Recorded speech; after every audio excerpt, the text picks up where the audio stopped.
बच्चों, ये आपकी हिंदी प्रवलिका की पुस्तक है और आज की कक्षा में हम आपकी जो पाठ्य पुस्तक है उसका पाठ 12 छत्रपति का न्याय पढ़ेंगे।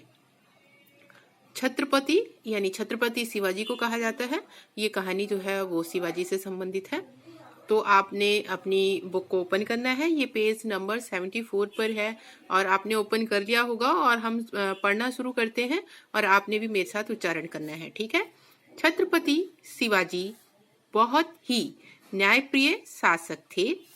उनके राज्य में सुख शांति थी और अपराधी को कड़ा दंड दिया जाता था। एक बार उनके सैनिकों ने एक आदमी को चोरी करते हुए पकड़ लिया। उसे दरबार में लाया गया। बहादुर सैनिकों ने उस आदमी को पकड़ने का कारण बताते हुए कहा, महाराज, यह आदमी गोदाम से अनाज की चोरी कर रहा था। शिवाजी ने उस आदमी से पूछा, सैनिकों द्वारा लगाया गया आरोप क्या सच है? उस आदमी ने निडरता पूर्वक कहा, जी हाँ महाराज, मैंने चोरी की है। शिवाजी ने अचंभे से कहा, पर क्यों? उस आदमी ने शिवाजी के प्रश्न का उत्तर देते हुए कहा, महाराज, मैं कई दिनों से काम की तलाश में भटक रहा था, लेकिन मुझे कहीं काम नहीं मिला। हम लोग बहुत गरीब हैं।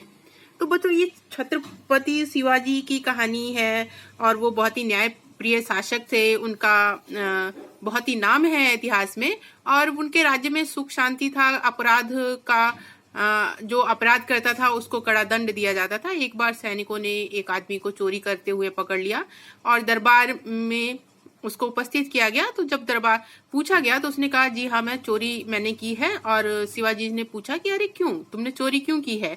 तो उसने जवाब दिया कि मैं काम की तलाश में इधर उधर भटक रहा था, लेकिन मुझे काम नहीं मिला, तो जिसकी वजह से मुझे चोरी करनी पड़ी। मैं बहुत गरीब हूँ। अब आगे पेज नंबर 75 में देखेंगे। हमारे पास खाने के लिए कुछ नहीं था। कई दिनों से अन्न का एक दाना भी हमारे मुंह में नहीं गया। अब उसने बताया कि हमारे पास खाने को कुछ नहीं है और कई दिनों से हमने अन्न का एक दाना भी नहीं खाया है। महाराष्ट्र नरेश, इस संसार में मनुष्य सब कुछ सहन कर लेता है, परंतु पेट की ज्वाला को सहन करना बहुत कठिन काम है। मैं जानता था कि चोरी करना अपराध है, लेकिन क्या करता? पेट भरने के लिए अनाज आवश्यक था, इसलिए मैंने गोदाम से अनाज की चोरी करने का निर्णय किया। शिवाजी बोले, क्या तुम जानते हो कि तुम्हें इस अपराध के लिए कड़ी सजा मिलेगी? हाँ महाराज, मैं जानता हूँ कि मैंने अपराध किया है। मैं अपने इस काम के लिए शर्मिंदा हूँ। आप मुझे जो चाहे सजा दें, मैं भुगतने के लिए तैयार हूँ, लेकिन मुझे कुछ काम भी दें ताकि आगे से मैं ऐसा गलत काम ना करूं। आदमी बोला। तो देखो, महाराष्ट्र नरेश जो शिवाजी थे वो उन्होंने कहा कि मतलब कि उनसे उस व्यक्ति ने बोला कि संसार में सब कुछ व्यक्ति सहन कर सकता है, लेकिन पेट की भूख को नहीं सहन कर सकता, इसलिए मैंने ये चोरी का अपराध किया है और पेट भरने के लिए मुझे अनाज आवश्यक था, इसलिए मैंने गोदाम से चोरी करने का निर्णय लिया। तो शिवाजी ने बोला कि तुम्हें पता है चोरी करने का जो है चोरी करने के अपराध में सजा दी जाती है। तो उन्होंने कहा, ठीक है, मैं जानता हूँ, आप मुझे अपराध के लिए सजा दीजिए, लेकिन उसके साथ मुझे काम भी दीजिए। अब पेज को टर्न करेंगे, पेज नंबर 76। छत्रपति उस आदमी की बात सुनकर द्रवित हो उठे, किंतु चोरी जैसे अपराध के लिए दंड देना भी अनिवार्य था। वे बोले, तुम्हें अपराध किया है, इसके लिए तुम्हें दंड स्वरूप 10 मोहरें देनी होंगी। वह आदमी दंड सुनकर रोने लगा और बोला, महाराज, मैं जानता हूं मैंने गलत काम किया है, परंतु क्या? शिवाजी ने कहा। वह आदमी दुखी होकर बोला, महाराज, यदि मेरे पास 10 मोहरें होती तो मैं अनाज की चोरी क्यों करता?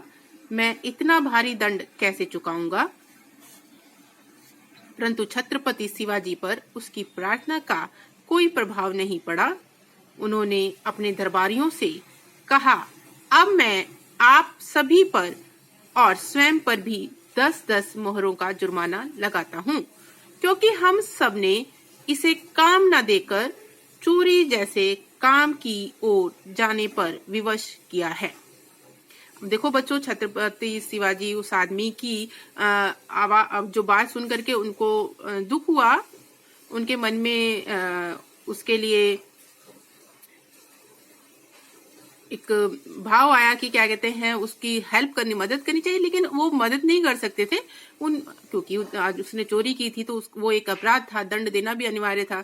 तो अपराध के लिए उन्होंने 10 मोहरों की सजा सुनाई, लेकिन वो आदमी बहुत ही दुखी हो गया और उसने कहा कि मैं, अगर मेरे पास सोने की मोहरें होती तो मैं अपराध ही क्यों करता, तो मैं ये कैसे चुकाऊंगा। लेकिन शिवाजी ने कहा कि मैं अपने इस अपराध के हम भी अपराधी हैं और जिन्होंने पकड़ा है वो भी, तो हम स्वयं को भी दंड देंगे, 10-10 मोहरों का जुर्माना भरना पड़ेगा हम सबको भी। तो आगे देखिए, इतना कहकर छत्रपति ने अपनी ओर से 10 मोहरें जुर्माने के रूप में एक स्थान पर रख दी। फिर सभी दरबारियों ने भी उसी स्थान पर 10-10 मोहरें रख दी। देखते ही देखते उस स्थान पर बहुत सी मोहरें इकट्ठी हो गईं। फिर शिवाजी ने उन मोहरों को इकट्ठा किया और उस आदमी को देते हुए कहा, अब तुम अपने हिस्से का जुर्माना अदा कर सकते हो, बाकी बचे हुए धन को लेकर कोई व्यापार प्रारंभ करो, जिससे अपना व्यवसाय कर सुख शांति का जीवन व्यतीत कर सको।